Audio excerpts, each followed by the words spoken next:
empresário Elon Musk disse que o governo Biden financiou a eleição de Lula contra Bolsonaro. Uma frase, uma declaração que Musk fez em um post na rede social X, afirmando que, abre aspas, o Estado profundo dos Estados Unidos interferiu nas eleições brasileiras. Essa foi uma resposta a um questionamento do senador Mike Lee, um debate que iniciou após o Lee compartilhar o conteúdo do perfil La Derecha Diário, um perfil no X que está retido no Brasil por decisão judicial. Esse conteúdo afirma sobre a interferência do governo Biden nas eleições. Eu queria perguntar, começando pelo Jorge Serrão. Serrão, a sua opinião sobre essa questão, essa declaração, essa frase, essa afirmação de Musk de que o governo americano, o Estado profundo, na verdade, né, a burocracia americana, Departamento de Estado, CIA, o próprio USAID, né, interferiram nas eleições brasileiras. O que isso poderia acarretar, na sua opinião? Isso vai acarretar aqui no Brasil uma investigação séria e uma necessidade que tem que ser a nossa prioridade hoje. A gente tem que buscar um aprimoramento, uma melhora concreta do modelo eleitoral para 2026, que a gente está com uma eleição de novo sob ameaça, hein? Não podemos subjugar aí, acreditar, subestimar nunca o poder dos adversários. O PT tem um projeto de eleger em 2026 de 150 a 200 deputados federais. Eles já estão preparando isso é sério, isso não é brincadeira, e para ter um plano desse é porque eles contam com coisas que a gente nem imagina. Quando saiu toda essa revelação do escândalo USAID, ficou claro que houve ali um problema sim, porque se tivemos uma parceria entre a USAID e o Tribunal Superior Eleitoral, e nós constatamos na eleição passada de 2022 uma excessiva interferência do judiciário eleitoral no processo, então essa interferência ocorreu. A questão é se nós vamos como questionar essa interferência, mas ela ocorreu. A gente tem que criar mecanismos para que isso não se repita. E o nosso sistema eleitoral, a gente tem que brigar claramente, tem que ter contagem pública de voto, tem que partir para uma nova modelagem de escolha, colocar em questionamento a questão do voto proporcional, começar a debater voto distrital. A gente tem que começar, no Brasil, a discutir a melhoria das condições políticas. Toda essa crise que nós tivemos, ela foi gerada, a gente tem que lembrar isso, pelo questionamento do resultado eleitoral. E resultado eleitoral, ele pode ser questionado, mas o modelo que gera esse questionamento é que não deveria acontecer para provocar isso. Então, ou a gente tem eleição constitucionalmente correta, com contagem pública de voto, ou a gente vai continuar no mesmo impasse e no mesmo risco para a eleição 2026. Tem aí a gigantesca perspectiva da direita conservadora fazer uma grande maioria de senadores, mas e se houver sabotagens que a gente não pode imaginar quais seriam, isso pode ser obstaculizado. Então, é hora do debate para melhorar o Brasil e isso tem que ser puxado claramente do Congresso Nacional. A gente fica sempre adiando isso e depois chora o resultado eleitoral perdido. Doutor Marcília, o senhor que é jurista, a lei dos partidos políticos brasileiros proíbe que um partido político receba verba do exterior, que seja financiado ou que responda a ordens de potências estrangeiras. Caso seja comprovado, ainda não há provas sobre isso, ainda não há nada definido, Elon Musk só está falando, está afirmando, mas aguardemos as provas disso. Caso seja comprovado algum tipo de ingerência, algum tipo de colusão entre alguma força política brasileira e potências estrangeiras, ou a USAID, por exemplo, o que poderia acontecer do ponto de vista jurídico no Brasil? As eleições de 22 poderiam ser questionadas? Haveria alguma responsabilização do partido político, da liderança política na pessoa física? O que aconteceria?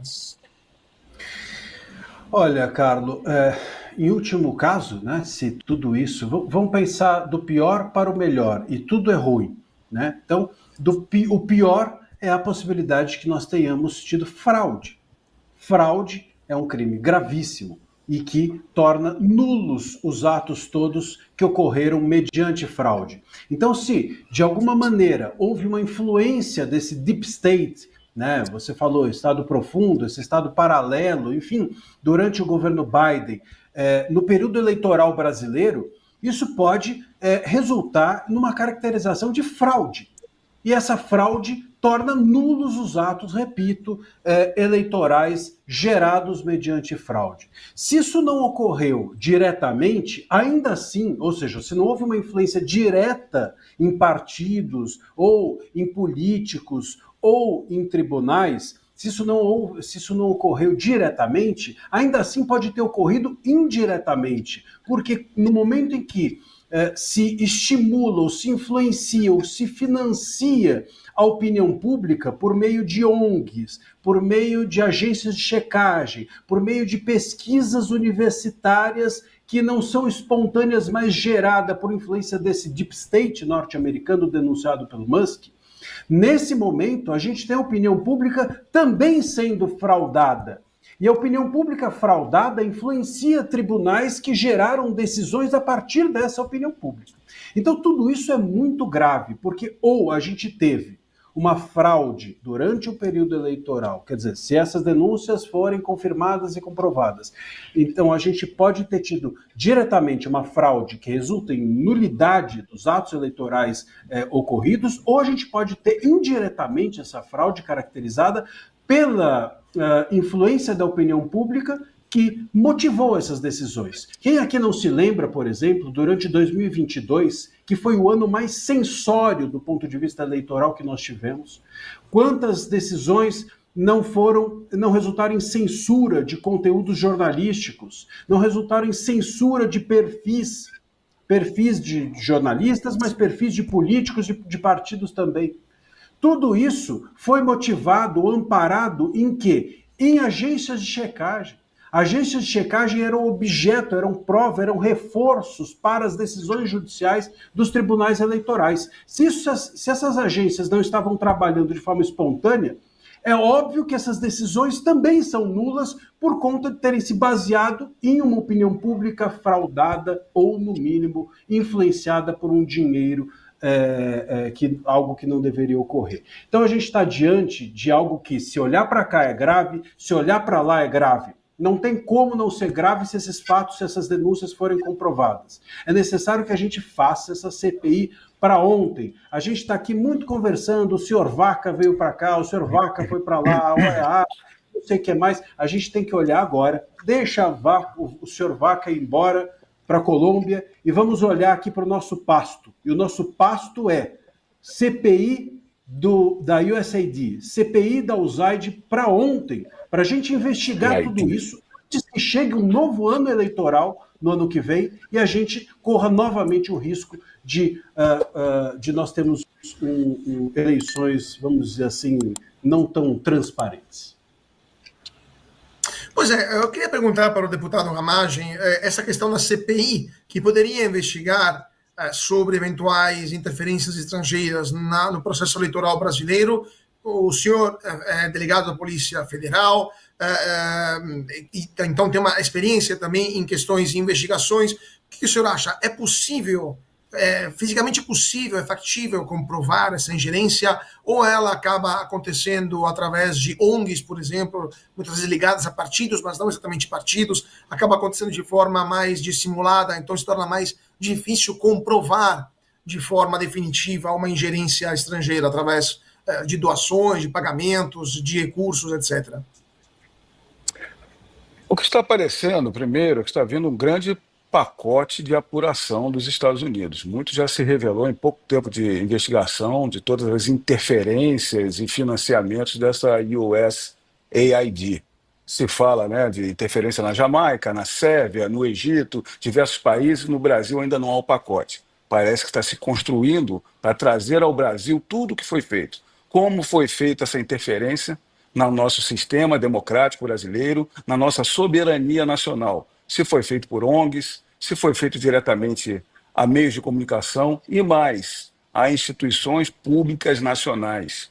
São condutas que devem comprovar, demonstrar ou dar um fio de apuração para que a CPMI ou a CPI possa andar. A CPI já tem as suas assinaturas e falta o componente político de algo grave que já está aparecendo, mas não ainda contundente para demonstrar o que efetivamente aconteceu. Então, se derem os pontos, valores, onde foi que entrou aqui a forma de interferência e do próprio TSE, que é o grande garantidor por lei da isonomia do processo democrático, e a gente sabe que não foi assim que aconteceu, houve uma seletiva censura, houve imparcialidade para tudo quanto é lado, o candidato presidente Bolsonaro, em reeleição, teve tolhida várias partes de liberdade de expressão e vários órgãos parlamentares e pessoas em rede social. Então tem muito para se destrinchar aí. O que está aparecendo, essa declaração do Elon Musk é enfática, contundente, demonstra uma certeza do que ele está falando, e então o que a gente espera é que venha em breve alguns indícios e pontos para a demonstração, não apenas pelo Congresso Nacional, mas o que se verifica já em âmbito eleitoral é uma grande conduta vedada, mas muito mais do que isso, fraudes, como foi colocado, e responsabilidade a ser apurado. Donald Trump anunciou tarifas recíprocas e o Brasil pode ser afetado. O presidente dos Estados Unidos anunciou nesta quinta-feira um novo projeto de tarifas recíprocas que visa igualar as tarifas cobradas entre os Estados Unidos e seus parceiros comerciais. Agora, vários analistas estão alertando para possíveis prejuízos para a economia americana, enquanto o Brasil, que é um dos países potencialmente afetados, mantém uma postura cautelosa. Lembrando que o Brasil é um dos países que mais aplicam tarifas alfandegárias, não só em relação aos produtos oriundos dos Estados Unidos, mas do mundo inteiro. O Brasil é um país ultraprotecionista. Agora, o vice-presidente Geraldo Alckmin se manifestou indicando que é necessária cautela antes de qualquer resposta oficial do governo. O próprio ministro Fernando Haddad disse que não ocorrerá nenhuma guerra comercial entre Brasil e Estados Unidos. Deputado, o que o senhor acha? De fato, o governo brasileiro vai conseguir evitar uma escalada nesta disputa comercial ou teremos consequências para a economia brasileira, essa nova política comercial do governo Trump? Bem, vou fazer dois comentários aqui. Primeiro, o impacto na economia norte-americana. Existem alguns economistas que falam que vai ter impacto na economia americana se ele começar a tarifar desses países dos quais os Estados Unidos importa. E é possível que haja um impacto em preço, sim. Agora, tem uma outra contrapartida do que o Trump está fazendo. Ele não faz isso somente na questão tarifária, ele não faz isso de uma maneira unilateral, como sendo uma ação sem ter uma contrapartida de outras ações que ele está fazendo internamente. Ele está aumentando as tarifas, primeiro, para equilibrar a balança que existe negativa de comércio entre países no mundo, mas o que isso está fazendo? Ele está tentando comprovar um novo modelo tributário, que é baseado mais em tarifas, e, na contrapartida, ele está falando tudo que ele ganhar a mais em recursos que venham das tarifas, ele vai abaixar no imposto de renda. Então, no imposto de renda pessoa física e imposto de renda pessoa jurídica. Então, tem alguns economistas que olham a situação tal qual ela existe hoje e só olha a parte unilateral da implementação de tarifa, mas não olham essa contrapartida. E se por acaso houver uma redução bem expressiva no imposto de renda pessoa física e jurídica, sabe o que pode acontecer? Pode acontecer um boom econômico e uma geração de riqueza que os Estados Unidos não viu desde talvez o século XIX, quando não existia imposto de renda. Então, veja o que estamos no preâmbulo de testemunhar. É isso que eu acho que a nova era de ouro que o Donald Trump quer criar. É um novo modelo econômico não baseado e não dependente no imposto de renda. Então é isso que ele quer fazer por lá. Então esse é o comentário com relação a isso. Com relação ao impacto no Brasil, veja o que é interessante. O Brasil tem superávit com os Estados Unidos. É um dos poucos países no qual a gente importa mais dos Estados Unidos do que exporta. Então nós temos uma balança comercial favorável aos Estados Unidos, mais do que ao Brasil. Então, para os Estados Unidos, não vale a pena criminalizar, entre aspas, né, ou penalizar o Brasil com relação, uma vez que nós temos essa balança comercial favorável aos Estados Unidos. Então não é bem isso que o Donald Trump quer. Certamente os outros países e que têm uma balança comercial com o qual os Estados Unidos têm uma balança comercial negativa, como China, Canadá, México, esses sim, são centenas de bilhões de dólares que os Estados Unidos perde no comércio exterior com esses países. Já com o Brasil ele ganha. Então veja a oportunidade de negociação aqui. Aí é que vamos colocar o ônus aqui, não no Trump, porque ele aumentou tarifas de uma maneira homogênea com relação às questões dos metais, né, em termos de aço, alumínio e tudo mais. Por quê? Porque são indústrias de base que os Estados Unidos detinha, e ele reativando essas indústrias locais, ele tem toda a escala, todo o benefício da escala que antes os Estados Unidos tinham nos anos 50, 60, 70. Muito bem. Então, ele reativando essas indústrias tem toda uma série, um desencadeamento de criação de valor, de retenção de valor no próprio país. Muito bem. Então, por que o Brasil virou alvo? O Brasil não virou alvo. É que ele definiu como indústria estratégica o fator gerador de alumínio e de aço. Então é por isso que ele está aplicando essas tarifas. Mas eu acho que há uma abertura aí para negociação muito importante. Se o Ministério da Economia brasileiro for inteligente, o que é pedir muito, né, haverá aí um potencial de barganha, um potencial talvez de negociação em que o Brasil se livre dessa. Mas eu não sei se é isso que está passando pela cabeça dos ideólogos que estão liderando o nosso Ministério da Economia.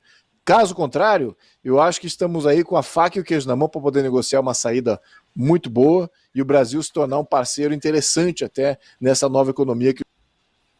Vamos ver o que vai imperar aí nesses microcéfalos aí que estão comandando o Ministério da Economia. Vamos ver.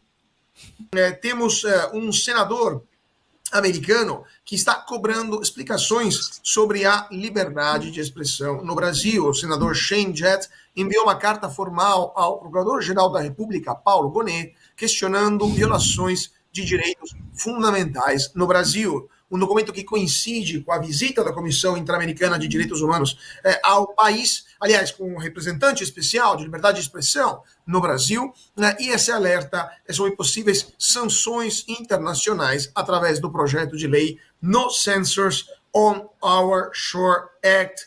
Vamos então perguntar, aliás, deixa eu mostrar antes disso o post do senador. Aqui estamos vendo agora o post aqui do senador nas redes sociais.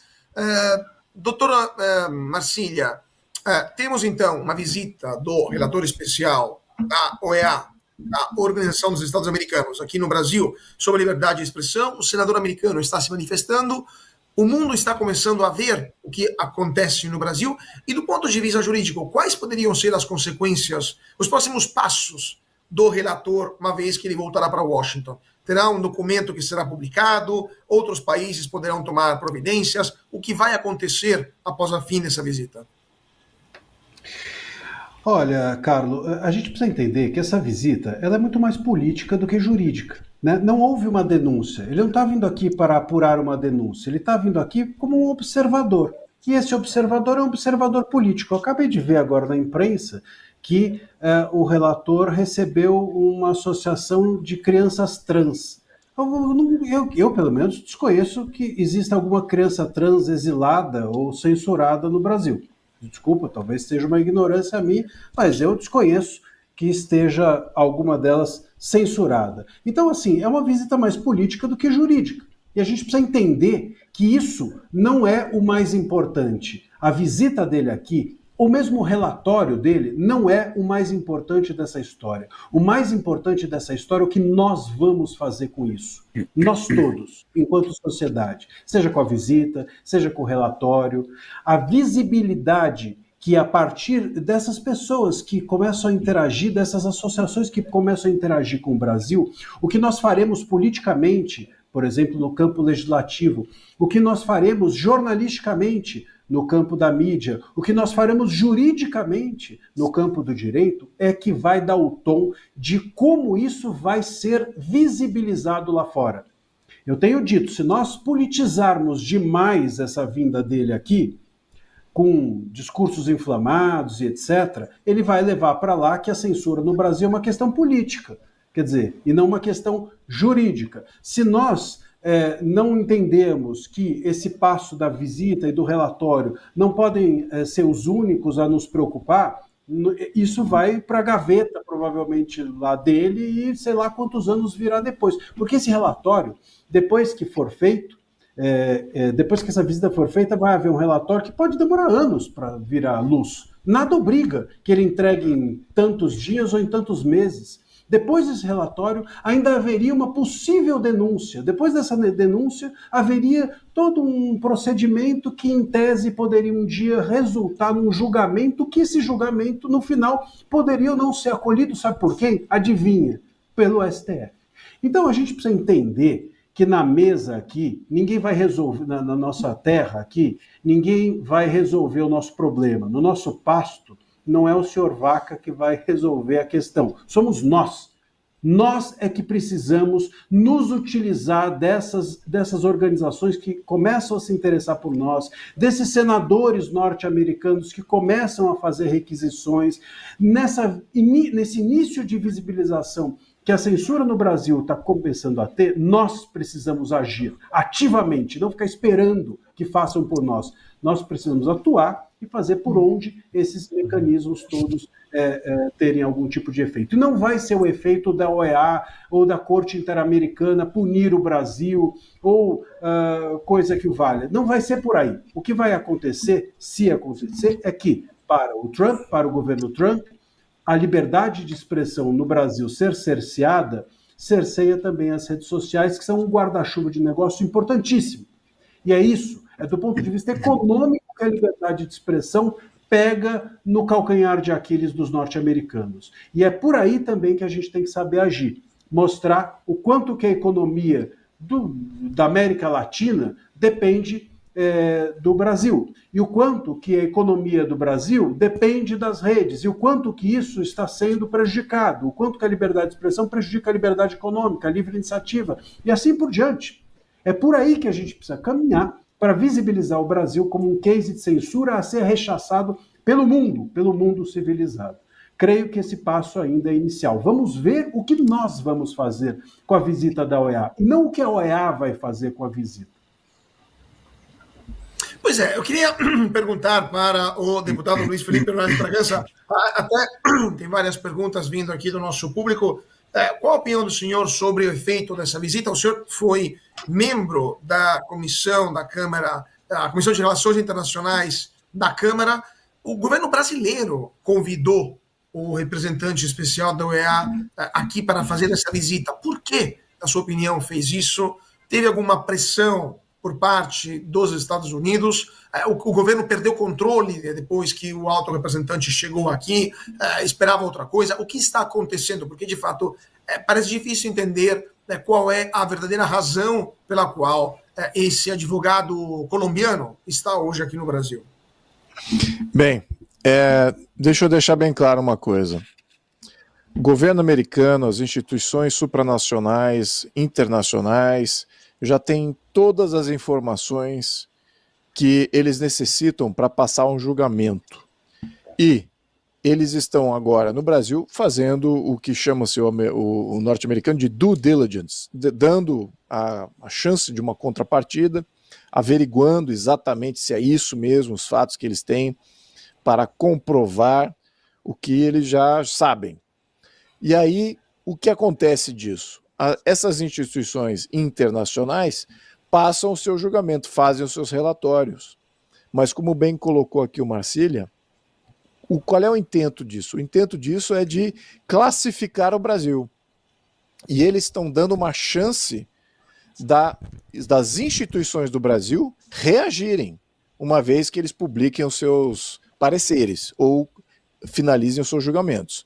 Então, é uma chance do Brasil institucionalmente reagir a tudo isso que está sendo levado à tona do público internacional. Se as instituições brasileiras não reagirem, se os agentes brasileiros não reagirem, isso é que é a pior saída. para todo mundo, para o governo brasileiro, para o país, para a cidadania brasileira, porque nós seremos colocados como um país completamente inimigo do que seria a liberdade de expressão, do que seria o Estado de Direito, do Ocidente, um país inimigo, com instituições inimigas de tudo aquilo para onde caminha o Ocidente. Isso significa desdobramentos em todos os sentidos, no sentido econômico, político, diplomático. Isso isola o país na região.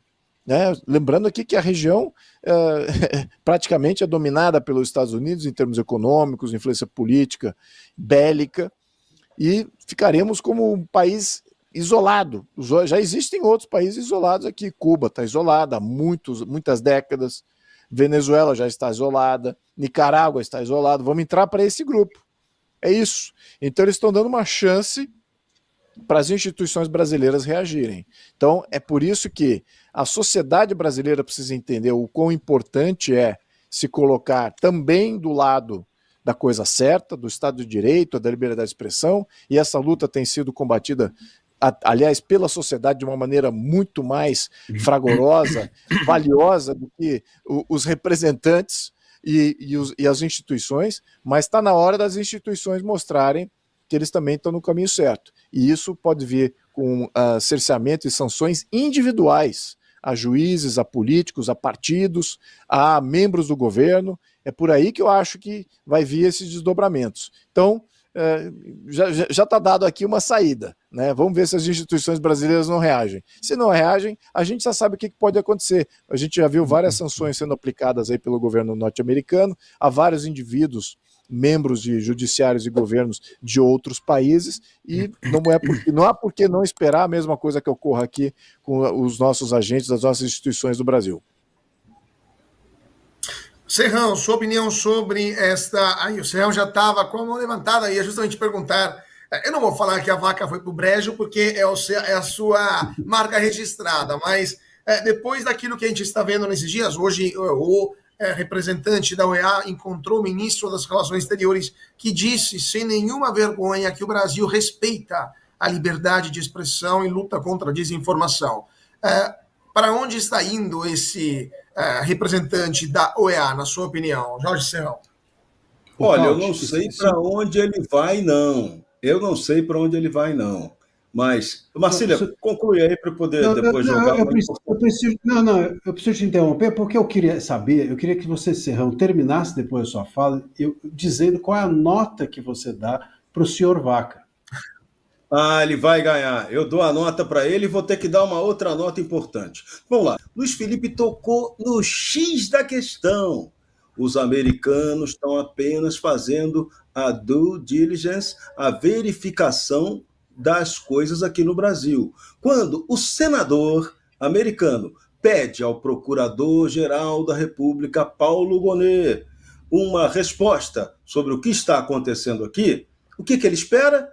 Ele espera que o nosso General Attorney tome uma providência e escreva para ele a verdade. Porque se for escrito para ele uma historinha do Boitatá, escrita para ele a historinha do Boitatá, opa, isso pode ser usado contra o Brasil. Agora, uma novidade excelente que a Loura Amaria dá nesse programa. Existem procuradores em Brasília, né? Igual aquela frase famosa lá do tempo do pós-nazismo, há juízes em Berlim, né? O Ministério Público Federal arquivou uma denúncia contra os advogados Cláudio Caivano, Marta Pandovani, Ana Carolina Cibutti, Taniele Teles e Hélio Júnior, que defendiam presos do 8 de janeiro. Uma decisão, um youtuber pediu que eles fossem processados por críticas que eles fazem na internet e apologia e ataques ao ministro Alexandre de Moraes. Pois bem, o procurador Marcos Goulart tomou uma decisão assim primorosa. Olha o que ele disse. Na temática da liberdade de expressão, deve o Estado evitar ao máximo a tutela do direito penal sob pena de ferir um dos princípios basilares do regime democrático a pretexto de dar-lhe proteção. Com efeito, vivemos um tempo em que milhares de pessoas todos os dias fazem postagens de fotos, textos e transmissões de vídeos com algum conteúdo extremista. Não raro, essas postagens violam, em algum grau, bens jurídicos, como a honra, a tranquilidade psíquica e a paz pública. Contudo, não é salutar criminalizar todas essas postagens e nem é viável processá-las na prática, devendo-se reservar o direito penal somente para as agressões mais graves a tais bens jurídicos. Do contrário, haveria que se proibir todas essas manifestações de cunho político ou ideológico nas redes sociais, ou se criar uma imensa e custosa estrutura judicial e policial somente para tratar dessas questões, numa espécie de grande leviatã para proteger e controlar o exercício da liberdade de expressão. Parabéns ao procurador Marcos Goulart. Tomara que o Procurador-Geral da República, seu chefe, escreva algo parecido para o senador norte-americano e o Brasil saia dessa maldita situação de perversão do direito. É hora da legalidade com legitimidade. Então, nota 10 para o procurador, nota -13 para o Vaca, que está devendo. Tem que apresentar para a gente um relatório e mostrar que você é sério. Aguardemos esse relatório que será devidamente comentado aqui no Bradock Show. Vamos terminar falando de política, porque um estudo aponta falhas no projeto que pode legalizar super salários. Uma análise jurídica identificou problemas graves no PL 2721 de 2021, que está tramitando no Congresso, uma classificação incorreta de 14 das 32 exceções ao teto salarial pode institucionalizar super salários com verbas remuneratórias, sendo erroneamente classificadas como indenizatórias. Deputado Ramagem, teremos super salários legalizados no Brasil ou esta lei, esse projeto de lei não tem chance de prosperar, na sua opinião? Vamos ver, não vamos perder as esperanças se já está pautado, o tema está na mesa, porque a população sabe do escárnio que é no judiciário. Se colocar as regalias que o judiciário tem, em comparado com um cidadão comum, um juiz ele tem a possibilidade do recesso advocatício no trabalho e ainda tem 2 meses de férias com várias regalias indenizatórias e remuneratórias. Quando vai se comparar com um policial que está em combate na rua e não tem nada disso, a gente sabe que é uma classe que está sendo privilegiada. E mais, esse ativismo judicial exacerbado, errado, que atropela as atribuições e competências de demais poderes, ele é utilizado também na questão remuneratória salarial de juízes. Há diversos tribunais locais, estaduais, representações federais, que estão, por resolução ou por acordo interno deles, aumentando a remuneração do judiciário e colocando como verbas indenizatórias aquelas demais apenas para engordar e fazer com que eles ganhem salários, os super salários. Então nós estamos atentos, é uma pauta, temos que estar, aumento de salário tem que ser pelo Congresso Nacional, o Judiciário já tem essa iniciativa de pedir, mas nós que temos que tratar disso. Então, vamos tratar essa questão com muita atenção, que a população merece, com tantas despesas, com tanta tributação, com tanta arrecadação, e a gente tendo servidores com super salários.